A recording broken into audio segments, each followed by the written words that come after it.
Abacuque, capítulo de número 1. Na semana passada nós vimos os versos 5 a 11. E a gente percebeu que Abacuque ele começa o seu livro dizendo o que ele vai dizer é um fardo, porque o que Deus estava para fazer com o povo era algo difícil de ser engolido. E ele começa então dizendo: olha, é uma sentença, um fardo o que eu estou para expor a vocês. E ele começa então narrando o seu desejo de que Deus haja com justiça contra o seu próprio povo, o povo de Judá contra Jerusalém, porque eles estavam caminhando contrário à vontade do Senhor.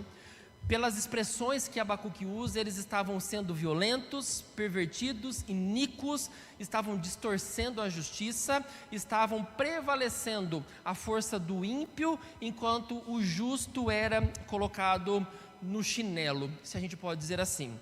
E Abacuque ele está pensando sobre isso e orando: Deus, venha com justiça em direção ao povo do Senhor, haja poderosamente, porque o seu povo está descendo ladeira abaixo, a situação está ruim. E os versículos 5 a 11 que vimos na semana passada, Deus responde à oração de Abacuque, mas Deus não responde da maneira que Abacuque quer.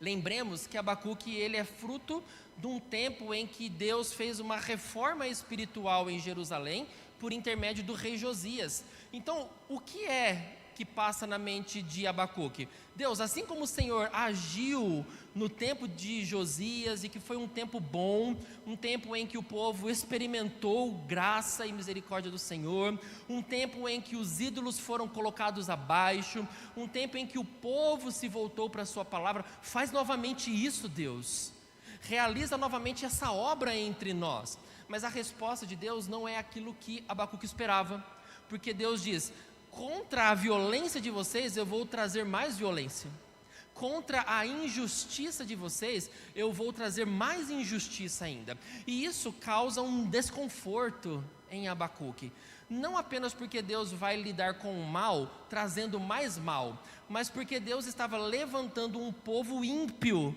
para servir de vara de castigo contra o seu povo. O que Abacuque não consegue conceber é do tipo: Senhor, por que o Senhor está abençoando um povo ímpio, quando na verdade o Senhor tinha que abençoar a nós, que somos justos? Por que o Senhor está abençoando esse povo que é a Babilônia, que é um povo idólatra, que é um povo mau, que é um povo grotesco, que é um povo violento, que é um povo sem justiça? Por que o Senhor está fazendo isso e não está cuidando de nós? Então Abacuque ele fica nessa pressão, que é coisa nossa também. E a Bíblia ela fala sobre isso, Jó fala sobre isso, o Salmo 73, um salmo de Asaf também fala sobre isso, e Abacuque também fala exatamente sobre isso, porque Deus parece abençoar o ímpio e o justo não. E Deus então, diante disso, dá a resposta para que o coração de Abacuque fique acalmado, mas Abacuque não fica assim. Pelo contrário, Abacuque fica perplexo diante da resposta de Deus, ele fica inquieto diante dessa resposta. E por quê? Além de ser uma resposta difícil de engolir, não era aquilo que ele esperava, não era aquilo que ele desejava ter como resposta à sua oração. Abacuque tinha uma outra ideia, ele já tinha um plano: olha Deus, se o Senhor fizer isso, vai dar certo. Deus, se o Senhor realizar dessa forma, eu acho que a coisa vai funcionar de uma maneira muito boa. E a gente também não é assim? A gente quando vai orar, a gente já na nossa mente já pensou qual seria a melhor resposta, qual seria o desfecho ideal, qual seria o melhor caminho que Deus poderia fazer para que acontecesse do nosso jeito. A gente não é diferente de Abacuque, a gente também espera que a resposta seja igual à nossa, porque a gente, pensando, acredita que chegou a uma conclusão mais adequada. E é por isso que, então, depois de ouvir essa palavra dura, que lá no versículo 5, Deus diz para ele: olha, senta, porque o que eu vou falar para você é um negócio difícil. E ele fala assim: porque no tempo de vocês, eu vou realizar uma obra tal que vocês não vão acreditar se alguém contar. Então percebam que Deus já está intimando Abacuque e o povo do tipo: senta, se você estiver de pé, porque o que você vai ouvir não vai ser fácil de ser digerido. E isso não vai acontecer daqui a muitos anos, isso vai acontecer no tempo de vocês, e eu acho que isso é o que mexeu ainda mais com o coração de Abacuque. Deus não está dando uma resposta para o futuro, uma coisa longe que ele fala, eu nem vou estar aqui mais para ver, mas Deus está dizendo, eu vou fazer isso no tempo de vocês. Por isso que eu estou falando para você, senta, para que você entenda que a coisa vai ficar ainda pior, não vai melhorar, mas eu ainda tenho coisas para fazer que vão deixar vocês pasmados diante daquilo que estou para realizar. E qual é a atitude de Abacuque então? Ele volta a falar com Deus. Diante da resposta, que não é aquela que ele esperava, ele se volta para falar com Deus, que é aquilo que acontece a partir do versículo 12, que eu gostaria de chamar vocês à leitura. Diz assim o texto: não és tu, desde a eternidade, ó Senhor, meu Deus, ó meu santo? Não morreremos. O Senhor, ó Senhor, puseste aquele povo para executar juízo. Tu, ó rocha, o estabeleceste para servir de disciplina. Tu és tão puro de olhos que não pode suportar o mal, nem tolerar a opressão. Por que então toleras os traidores e te calas quando os perversos devoram aqueles que são mais justos do que eles? Por que trata as pessoas como se fossem peixes do mar, como se fossem animais que rastejam, que não tem quem os governe? O inimigo pesca todos com um anzol, apanha-os na sua rede e os ajunta na sua rede de arrastão. Então ele se alegra e fica contente. Por isso ele oferece sacrifício à sua rede e queima incenso à sua rede de arrastão, pois é por meio delas que aumentou as suas riquezas e tem abundância de comida. Mas será que ele continuará a esvaziar a sua rede? Será que continuará a matar os povos sem dó nem piedade? Estarei na minha torre de vigia, ficarei na fortaleza e vigiarei, para ver o que Deus me dirá e que resposta eu terei à minha queixa. Percebemos então aqui que Abacuque ele fica perplexo diante do que Deus está fazendo. E perplexidade é algo normal na vida do cristão. E por quê? Porque as atribulações da vida presente causam isso em nós. A gente fica agitado mesmo diante da vida, das coisas que acontecem na vida. E por vezes nós somos achados assim, temerosos, parece que sem respostas, às vezes frustrados, desanimados, às vezes sem entender nada do que está se passando, e todas essas coisas geram perplexidade em nosso coração. O apóstolo Paulo, em 1 Coríntios 4, versículo 8, ele escreve assim: em tudo somos atribulados, mas não angustiados, perplexos, mas não desanimados. Percebam que Paulo ele sente também a dificuldade do ministério que ele está vivendo. Ele sente na pele que as perseguições, as crises e as lutas que ele experimenta como um discípulo e um missionário do reino, faz ele se sentir assim também, como ele mesmo coloca: em tudo nós somos atribulados. E a vida cristã é exatamente assim. Em todas as coisas nós nos sentimos atribulados, mas ele continua, mas não angustiados. E ele faz um interessante jogo de palavra aqui, quando ele diz assim: perplexos, mas não desanimados. O que ele está fazendo é assim: a gente até fica perplexo diante da vida, e essa expressão pode ser traduzida como atônitos, espantados ou hesitantes, mas o jogo de palavra é: apesar de diante da vida nós ficarmos perplexos, nós não ficamos exageradamente perplexos, como se essas coisas nos dominassem. A vida do cristão, então, para entendermos o que Paulo está dizendo é: nós sim, ficamos também espantados diante das coisas que acontecem na nossa vida. Nós também ficamos, como a própria expressão que ele usa, perplexos diante das coisas como elas acontecem. É normal. É como se Paulo estivesse dizendo para nós: você não é a única pessoa que sente isso.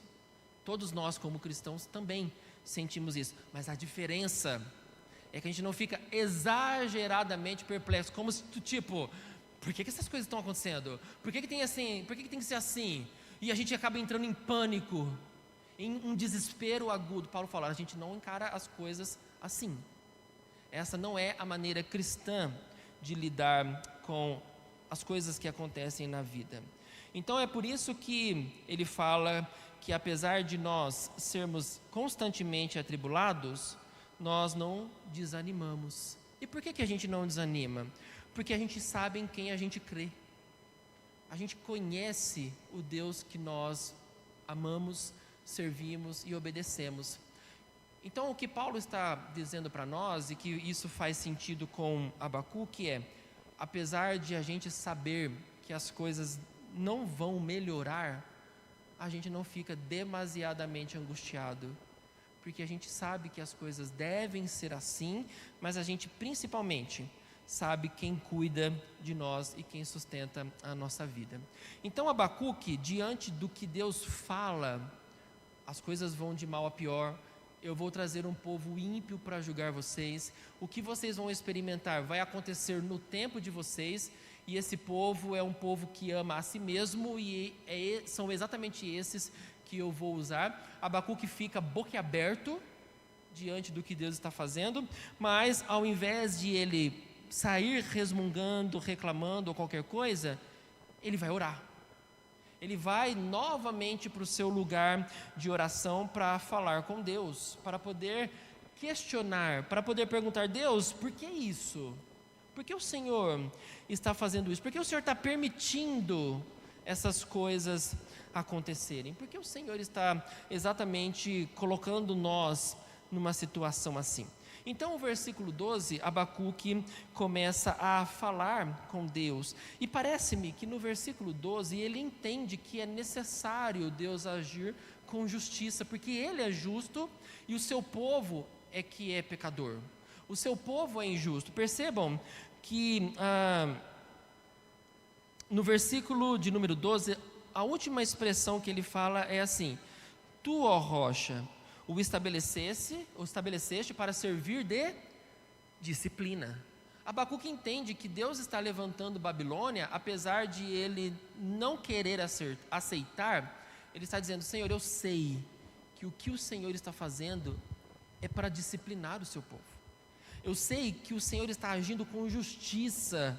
Eu sei que o que o Senhor está fazendo, por mais que ninguém entenda, é coisa que o Senhor está fazendo para nos corrigir, porque nós estamos desviados do Senhor, porque nós estamos andando na contramão da sua vontade, nós desobedecemos, nós abandonamos o Senhor, e o Senhor, para nos trazer de volta, vai nos disciplinar. Eu entendi isso, eu entendi o que o Senhor quer fazer, e está certo o que o Senhor está fazendo. O Senhor quer executar juízo. Olha o que ele fala lá no versículo 12: ó Senhor, puseste aquele povo para executar juízo. Ele entende que Deus está, de certa forma, agindo. O que ele não entende é: Deus, por que tem que ser assim? Por que tem que ser dessa maneira? E essa é uma oração que a gente costuma fazer também. Na semana passada, quando nós estudamos Daniel 4, a gente viu que Deus, ele disciplina. E Deus disciplinou aquele ímpio rei Nabucodonosor. Trouxe uma loucura para aquele homem, porque ele não se curvou diante de Deus, não deu glórias ao Senhor. Antes se gabou na sua própria riqueza, achando que ele era totalmente poderoso. E Deus, para corrigir a visão de Nabucodonosor, faz o quê? Disciplina-o, para que a visão dele distorcida seja corrigida, e ele pare de olhar para si mesmo e comece a olhar para quem é Deus, que o Senhor é poderoso, que o Senhor é o verdadeiro governante, que todas as coisas estão nas mãos do Senhor Altíssimo. E aqui Abacuque, ele também está entendendo isso. Deus, eu sei que essa é a sua maneira de agir, disciplinando. E eu acho interessante isso, porque Deus, ele pode ter duas maneiras de agir. Deus pode disciplinar, como Deus pode agir com justiça.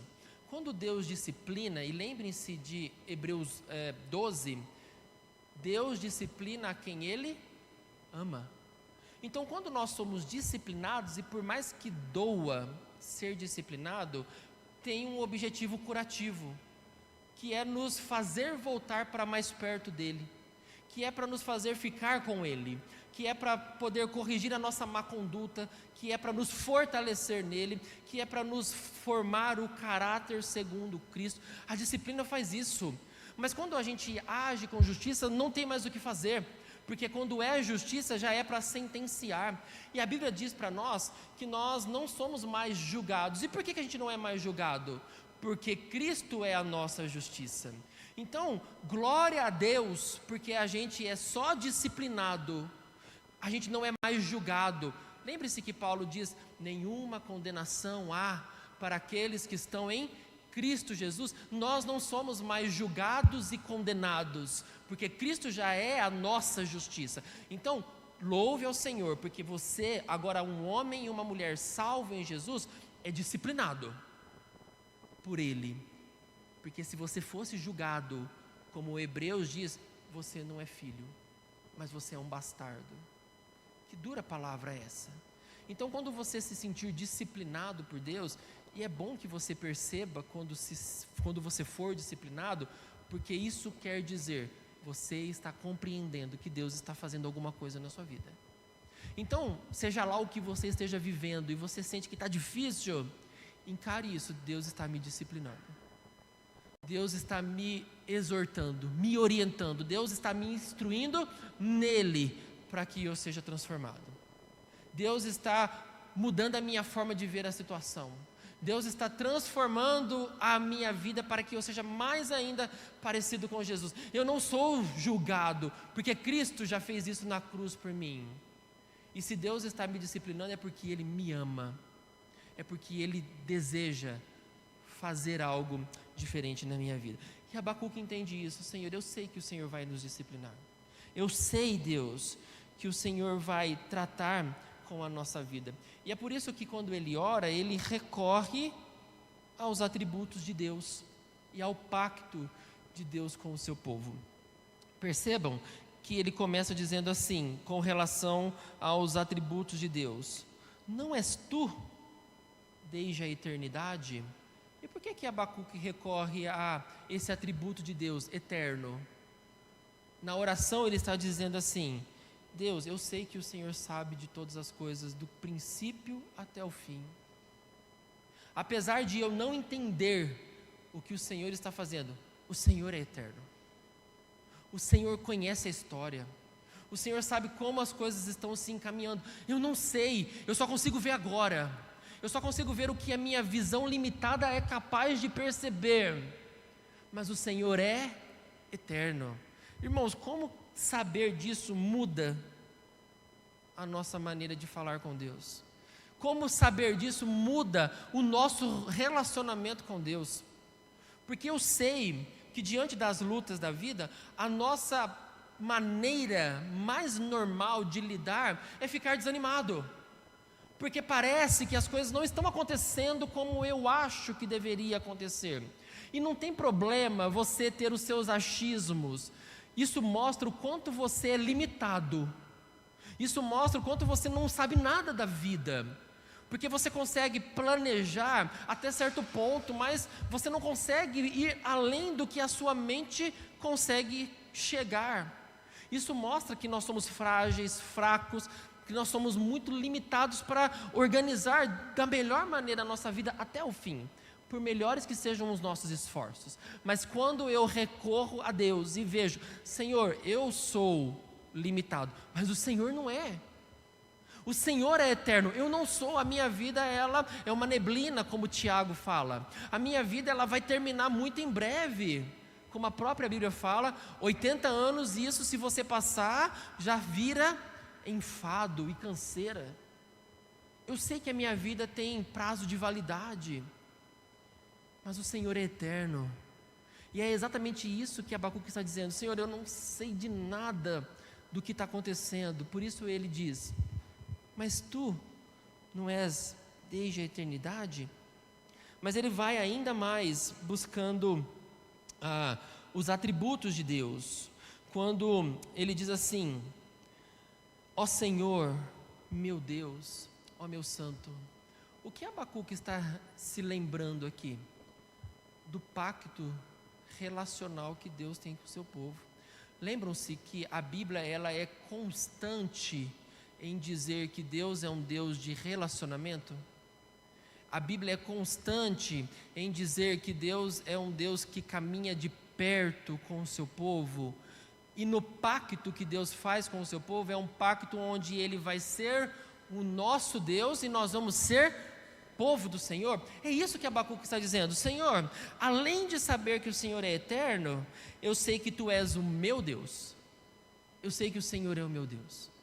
Eu reconheço o relacionamento que nós temos. O Senhor não é um Deus que age à distância. O Senhor não é um Deus que fica sentado no trono, apenas observando as coisas se encaminharem, mas o Senhor é o meu Deus, o Senhor está comigo. O Senhor está presente com o seu povo. E Ele recorre mais: ó meu santo. Realçando que o Deus com quem Ele está falando é um Deus santo. Além dele ser um Deus de perto, Ele é um Deus totalmente santo. E quando ele se lembra disso, quando ele se lembra que o Senhor conhece a história do começo ao fim, quando ele se lembra do relacionamento que Deus tem com o seu povo, e quando ele se lembra da santidade de Deus, olha o que ele diz: não morreremos. Interessante isso, né? Porque à primeira vista, Deus está dizendo assim: eu vou mandar um povo cruel para julgar vocês. Eu vou mandar um povo injusto para cuidar de vocês. Eu vou mandar um povo idólatra, porque eles idolatram a sua própria força. É isso que eu vou mandar como disciplina para vocês. Na cabeça de qualquer pessoa normal olha o tamanho do povo que Deus está mandando contra nós. O que vai acontecer com a gente? Nós vamos morrer. Nós vamos padecer diante deles, porque a história diz que eles são cruéis. O que eles estão vendo eles são um povo mau, um povo que não tem medo de matar ninguém, um povo que age com a sua força e não interessa quem é do outro lado. Eles vão vir para cima de nós, e se for necessário, eles vão matar toda a nossa nação. Mas quando Abacuque se lembra quem é o Deus com quem ele está falando, quando ele diz que o Senhor conhece a história, o Senhor é um Deus de relacionamento, porque Tu és o meu Deus, e o Senhor é santo, a conclusão que ele chega é: nós não vamos morrer. Ele não está dizendo isso simplesmente assim: olha, eles vão vir e nada vai acontecer com a gente. Não, não é assim. Porque se você conhece os textos bíblicos da invasão da Babilônia, muita gente morre. Muita gente morre. Mas então, que contraste! É isso que Abacuque está dizendo. A gente consegue entender isso lá no Novo Testamento, quando a Bíblia diz que nós vamos morrer, mas nós não vamos morrer eternamente. Porque o que há para nós quando a gente fechar os olhos para essa vida? Vida eterna. A vida aqui pode chegar ao fim, como é normal para humanos, mas a gente sabe que a gente tem uma vida eterna com o Senhor. Mas Abacuque entende isso, e ele fala: Senhor, porque eu sei quem Tu és, eu sei que nós não vamos morrer para sempre, eu sei que o Senhor vai sempre estar cuidando de nós. E é interessante isso, porque apesar de muitas nações se levantarem contra o povo de Deus ao longo da história, sempre existiu o povo de Deus. Israel ainda existe. Israel, o povo que o Senhor elegeu, apesar de perder muita gente ao longo da história, Deus ainda preservou, e agora preserva ainda mais, porque Deus não está preocupado apenas com Israel como nação. Agora nós somos Israel de Deus, o povo eleito do Senhor em toda a terra. Então Abacuque, quando se lembra de quem é Deus, ele diz: eu sei que o Senhor vai cuidar de nós. E aí ele diz: o Senhor colocou aquele povo para executar juízo.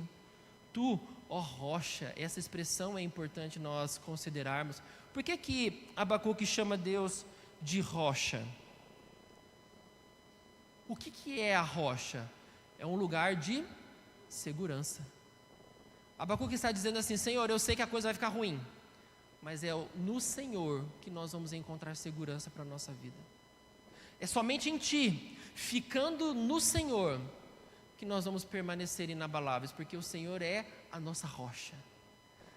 E é interessante que o próprio Jesus Cristo fala sobre isso, quando Ele está ensinando sobre a casa construída na rocha e a casa construída na areia. Aquele que construiu a casa na rocha, vieram as tempestades, vieram as altas ondas, vieram todas as intempéries do tempo, mas aquela casa permaneceu firme. Mas houve aquele que insanamente construiu a sua casa na areia.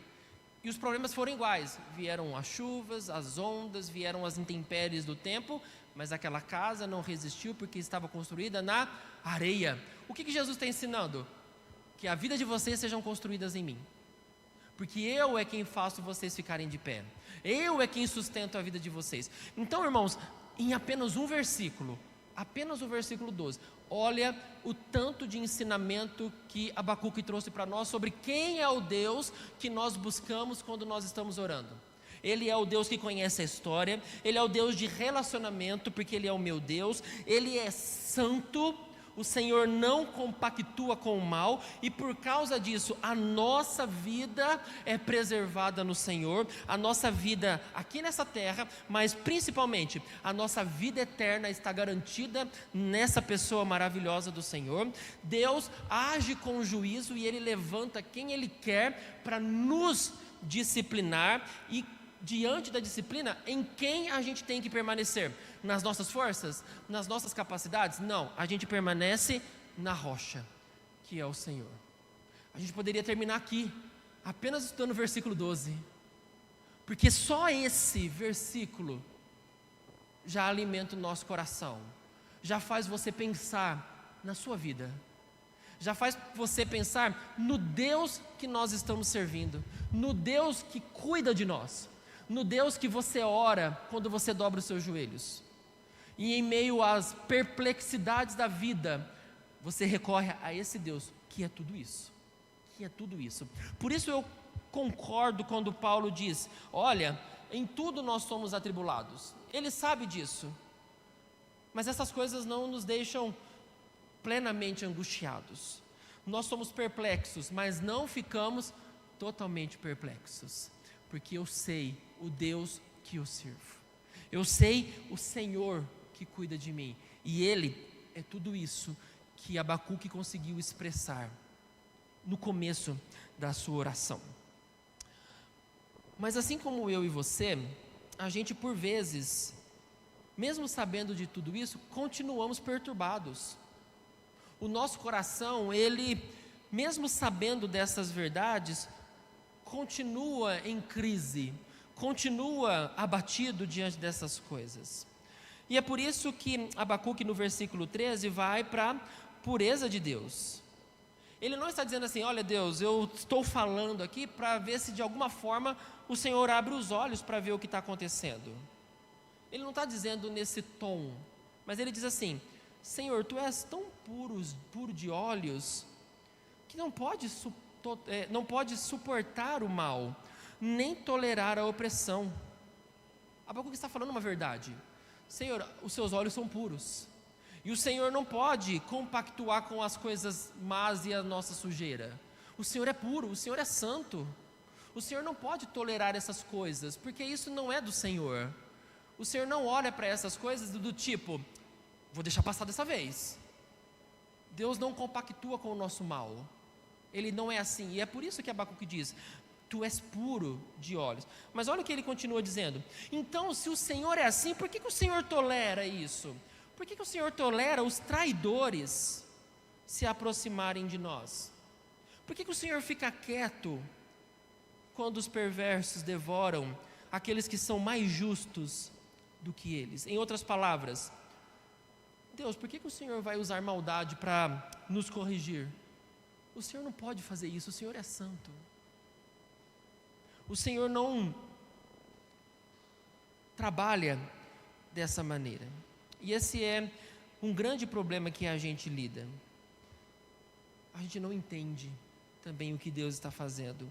A gente acha que o que Deus está fazendo é pesado demais. E eu estou sendo injustiçado, porque está extrapolando as minhas forças.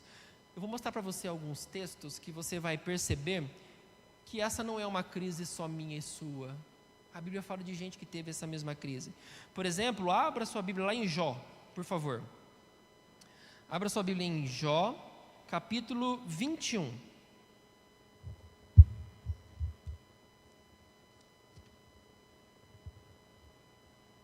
Jó 21. E você vai perceber que a maneira como esses versos tratam é a maneira como a gente se encara. Coisa do tipo assim: eu não merecia estar passando por isso.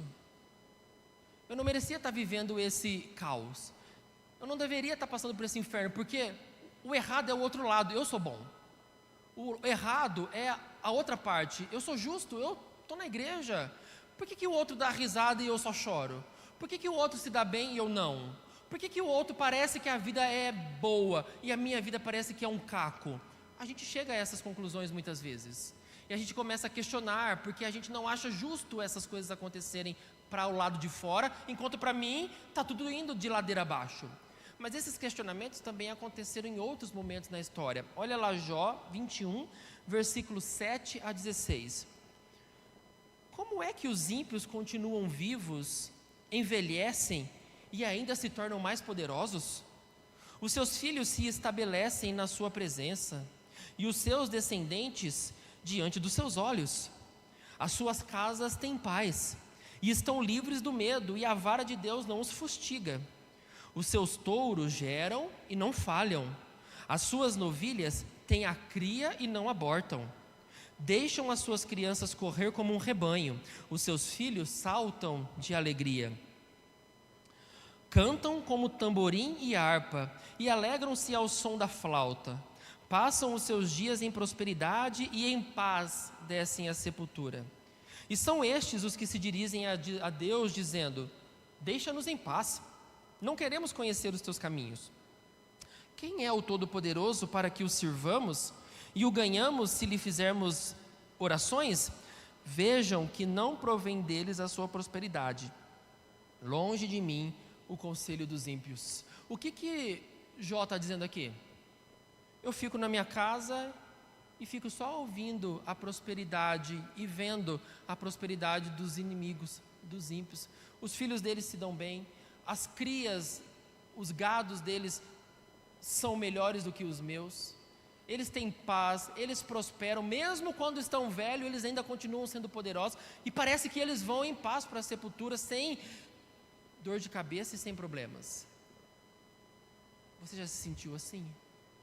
Tenho certeza que sim. Quando você olha para a sua vida e parece que é só problemas, mas aí você olha para o lado e vê que a pessoa no seu trabalho que não serve a Deus é melhor que você, que o seu vizinho que não serve a Deus e vive na farra e na bebedeira, ele se dá bem, ele consegue coisas, a vida dele caminha melhor, ele é mais próspero. Jó também percebe isso, e o coração dele fica como? Angustiado diante do que ele está vendo, e ele vai reclamar com o Senhor. Ele vai dizer: Deus, por que o Senhor está fazendo isso? Mas olha lá o Salmo também, o Salmo de número 73. Salmo de número 73.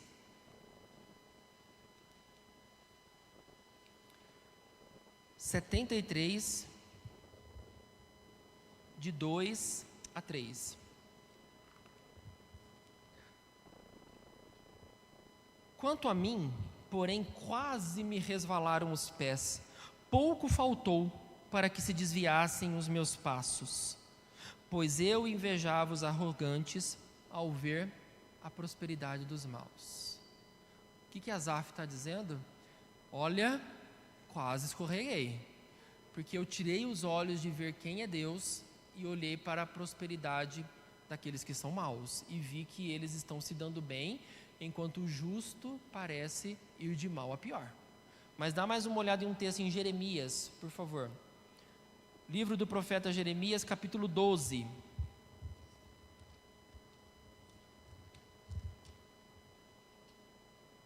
Jeremias, capítulo 12, versículos 1 e 2. Justo serias, Senhor, se eu apresentasse a minha causa diante de ti. No entanto, preciso falar contigo a respeito da justiça. Por que o caminho dos ímpios prospera? Por que todos os traidores vivem em paz? Tu os plantas e eles lançam raízes, crescem e dão fruto. Está perto dos lábios deles, mas longe do coração. E ele continua, versículo 3. Mas tu, ó Senhor, me conheces, tu me vês e provas o que o meu coração sente em relação a ti. Arranca-o como ovelhas destinadas ao matadouro e separa-os para o dia da matança.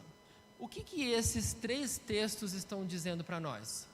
É alguém que se intitula mais justo do que os outros, que não consegue ver a prosperidade do que é mal. E nisso a gente inclui o profeta Abacuque, que ecoa todas essas vozes que também dizem: Senhor, vale a pena ser justo? Vale a pena permanecer íntegro? Senhor, vale a pena continuar pagando os impostos todos certinhos? Senhor, vale a pena não mentir?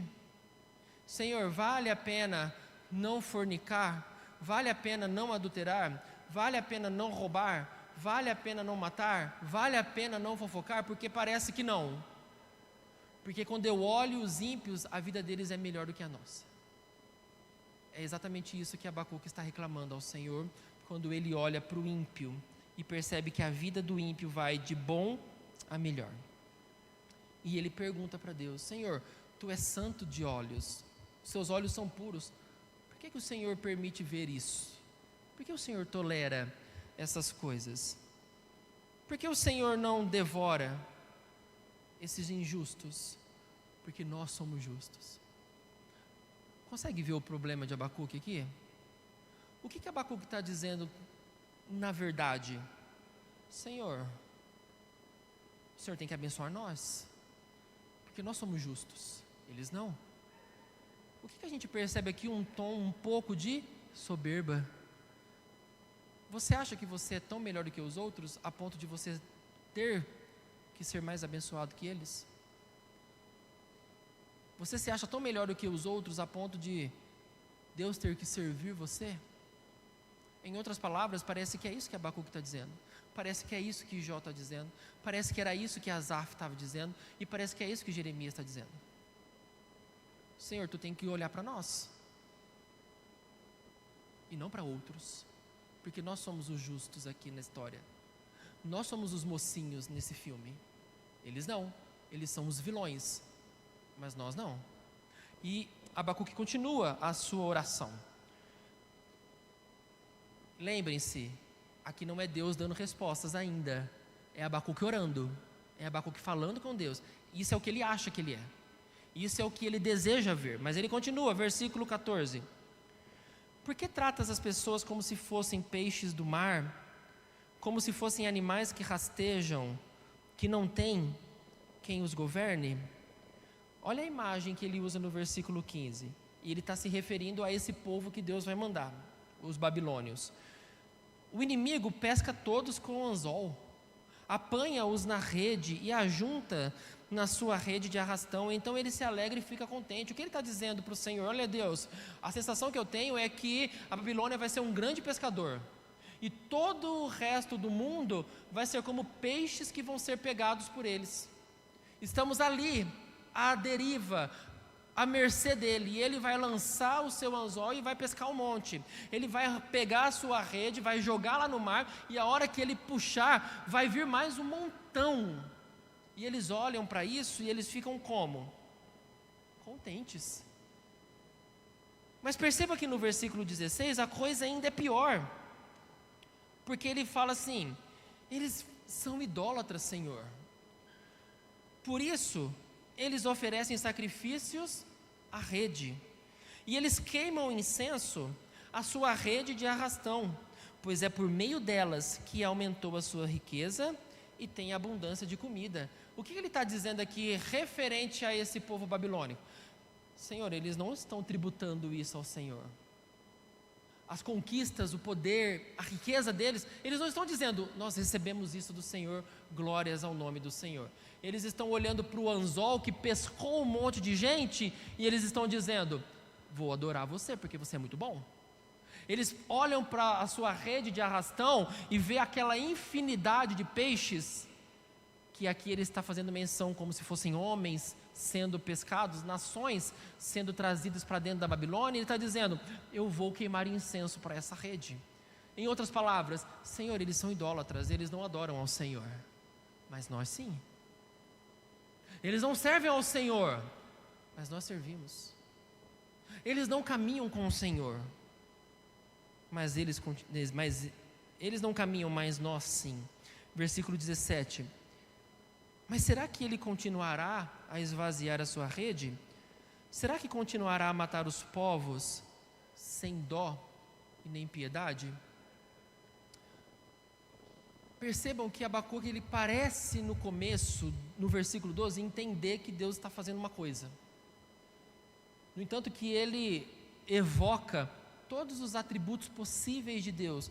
Senhor, Tu és eterno, Tu és santo, Tu és Deus de perto, o Senhor não vai deixar a gente morrer, o Senhor está fazendo certo, o Senhor está disciplinando, o Senhor é uma rocha onde os nossos pés ficam firmados.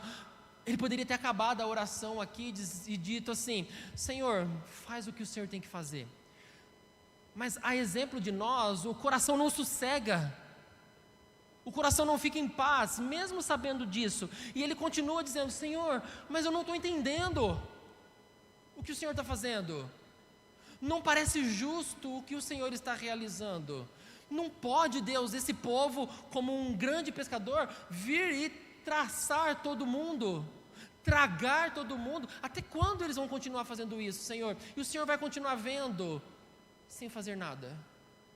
Até quando, Deus, o Senhor vai permitir essas coisas acontecerem? Isso é coisa nossa também. Porque pode ser que você, hoje de manhã, diante dos seus problemas, você orou. E naquele momento o seu coração encontrou um pouco de paz em Deus. Mas pode ser que agora à tarde você comece a remoer tudo de novo, aquela situação, e você continua do tipo, eu não estou entendendo ainda, Deus. Apesar de tudo, eu não consigo enxergar que o Senhor está agindo. Aí você entra a sua semana como? Perturbado. Deus, eu não estou vendo respostas ainda, eu não estou vendo solução. O Senhor está ouvindo a minha oração? O Senhor sabe o que está acontecendo na minha vida? E a gente vive assim, nessa angústia interminável, procurando respostas, procurando saída, porque eu já sei qual resposta seria melhor, mas não está acontecendo, Deus. O Senhor não está vendo. É a angústia do coração de Abacuque. É a angústia desse homem que fala com Deus. Ele não consegue entender qual será o fim. Por isso que no versículo 1 do capítulo 2, ele diz assim, eu vou para minha torre de vigia, eu ficarei na minha fortaleza e vigiarei para ver o que Deus me dirá e que resposta eu terei à minha queixa. Depois de abrir o coração para falar com Deus, de falar aquilo que está lá dentro, e eu acho interessante a maneira como Abacuque ele escreve, porque ele não é aquele que fica guardando as coisas, ele vai e fala para Deus, olha Deus, eu estou sentindo isso, para mim o Senhor não está sendo justo, para mim o Senhor está mais do lado de lá do que do lado de cá, o que eu estou percebendo é isso. Percebam que a gente tem uma certa resistência com esse tipo de oração, porque a gente acha que, e está certo, Deus é totalmente santo diante de você, mas Deus ele permite nós falarmos com Ele de coração aberto, Ele permite. Lógico que eu faço isso sabendo que eu sou pequeno e Ele é grande, eu não estou afrontando a Deus com a minha oração, mas Ele permite eu abrir o coração e ser sincero para Ele, porque você pode não dizer, mas aqui dentro já aconteceu. Aqui dentro você já formulou um monte de dúvidas. Você acha que Deus já não viu isso? Você acha que Deus já não sabe como que está aí dentro? Mas às vezes a gente precisa falar para Ele: olha, Deus, não estou gostando de como as coisas estão. Não sei o que o Senhor está fazendo, mas para mim parece que não vai dar certo. Pode falar.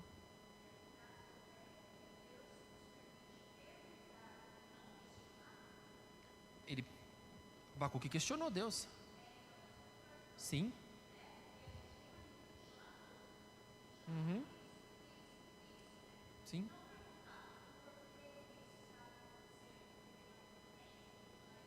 Uhum. Mas Abacuque está questionando, na verdade, né? Ele está fazendo as duas coisas.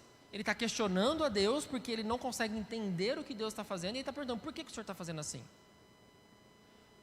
Não tem problema, mas a questão é: Deus pode querer responder ou não.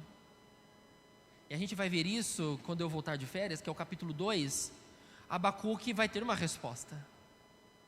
E é interessante isso, porque Deus poderia se privar de não responder, ou Deus poderia dizer assim: Abacuque, o tipo de oração que você fez não é boa, então eu não vou responder, faz direito. Isso nos ensinaria como fazê-la, ou como não fazer uma oração. Mas mesmo diante de uma série de questionamentos, mesmo diante de uma infinidade de perguntas, Deus ainda responde o coração tribulado do seu servo. Deus ainda responde porque, apesar de parecer que Abacuque é um cara explosivo e que ele está errado, Deus está vendo que a motivação do coração dele é justa, porque ele está orando, porque ele está perturbado, porque ele não sabe o que vai acontecer, e ele está vendo Deus fazendo coisas que ele... Mas Deus, precisa ser assim mesmo? E quantas vezes a gente também não faz isso aqui dentro? Quando as coisas não acontecem, ou acontecem de um jeito que a gente não esperava, lá dentro do coração a gente fala assim: mas, poxa, mas não podia ser diferente? Você já questionou, você já fez ali uma pergunta para Deus. Mas percebam que Abacuque, ele não é um irreverente. Como ele poderia ser irreverente? Ele podia reunir o povo e falar assim: olha gente, Deus me deu uma resposta aqui, mas eu acho que não é boa. Eu acho que essa resposta de Deus aqui vai dar dor de cabeça para nós, então vamos nos juntar e vamos tentar mudar a situação? Isso é irreverente, porque você não entendeu e você está levando outros ainda a não quererem servir ao Senhor. Mas Abacuque está entre ele e Deus, o coração dele aqui está sendo exposto para Deus. E olha o que ele diz no versículo aqui: olha, Senhor, eu não estou entendendo, então eu vou agir com as minhas próprias mãos agora. Eu vou tentar criar um mecanismo para fazer o meu povo ser liberto disso. Não, olha o que ele diz. Pelo contrário, eu vou para a minha torre de vigia. O que era a torre de vigia? Era um lugar onde ficava alguém para poder ver algum mensageiro, ou ver se invasões inimigas estavam se aproximando. Era um lugar no alto. E ele ficava ali esperando para ver o que estava acontecendo. Ou alguma mensagem chegaria, ou ele conseguia ver longe: o inimigo está vindo. O que Abacuque diz? Eu vou para esse lugar para esperar, para ficar vigiando e esperando Deus me dar uma resposta para o meu coração que está perturbado.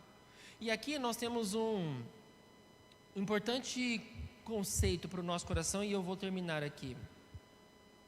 Abacuque, ele está ensinando para nós que oração segue também de espera. Que você tem que orar, mas você também tem que aprender a esperar Deus responder. Abacuque aqui, o livro podia ter 50 capítulos, só de Abacuque orando, e Deus responde, Deus responde. Ele poderia aqui ficar escrevendo incansavelmente as orações dele. Ele poderia fazer calo no joelho, de tanto orar. Mas agora ele fala assim: já falei, agora o meu coração vai se aquietar, e eu vou esperar Deus falar. Eu já falei com Deus, eu já coloquei diante dele o que eu penso, eu já busquei, eu já sei quem é esse Deus. Mas agora eu vou para a minha torre de vigia, e eu vou esperar a resposta de Deus. E o que a gente faz aqui, como ele coloca? Eu vou ficar na fortaleza. O que a gente vai fazer na fortaleza? A gente vai meditar nas promessas de Deus, a gente vai ler a Bíblia, a gente vai pensar na justiça, na sabedoria de Deus, na soberania. a gente precisa fazer isso também. A gente tem que ter esse tempo para nutrir a mente com a palavra de Deus. É isso que Abacuque está fazendo. Senhor, eu já falei, abri o coração, mas agora eu vou esperar o Senhor dar a resposta. Eu vou para minha torre de vigia, para a fortaleza, e ali eu vou procurar acalmar o meu coração atribulado na palavra do Senhor. É aquilo que Jeremias escreve em Lamentações, capítulo 3, 22. Esse é o momento para a gente se lembrar do que ele escreve. Quero trazer à memória o que pode me dar esperança. Não tenho dúvidas de que Abacuque nesse momento vai esperar no Senhor, vai esperar a resposta que o Senhor vai dar. E ele termina então dizendo: e vigiarei para ver o que Deus me dirá, e que resposta eu terei à minha queixa. Respondendo o que a Heidi perguntou, às vezes a gente questiona, faz alguns porquês, mas existe um momento que você tem que falar assim: agora eu vou esperar para ver o que Deus vai responder. A gente gosta muito de falar, a gente gosta muito de ficar pedindo, mas tem momentos em que agora eu vou esperar Deus falar, agora eu vou esperar o que Ele tem para me dizer, agora eu vou esperar o que Deus vai realizar. E é isso que acontece no capítulo 2 todo.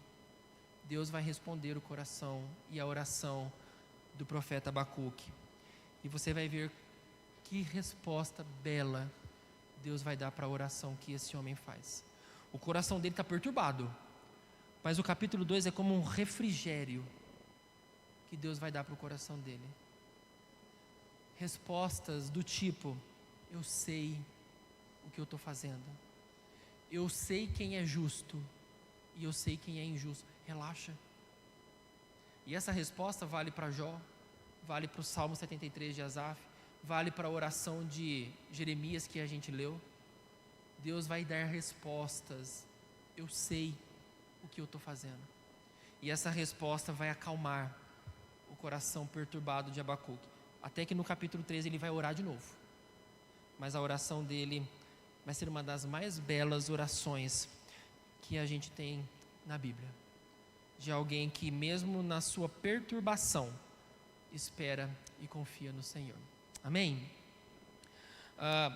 Você não vai sair daqui com respostas hoje. Você vai ter que esperar para que a gente possa adentrar o capítulo 2. Por enquanto, você simplesmente sabe: Abacuque é gente como a gente. Ele sabe que Deus é grande, mas mesmo sabendo disso, às vezes o coração fica pesado, porque a gente não consegue saber o que está acontecendo.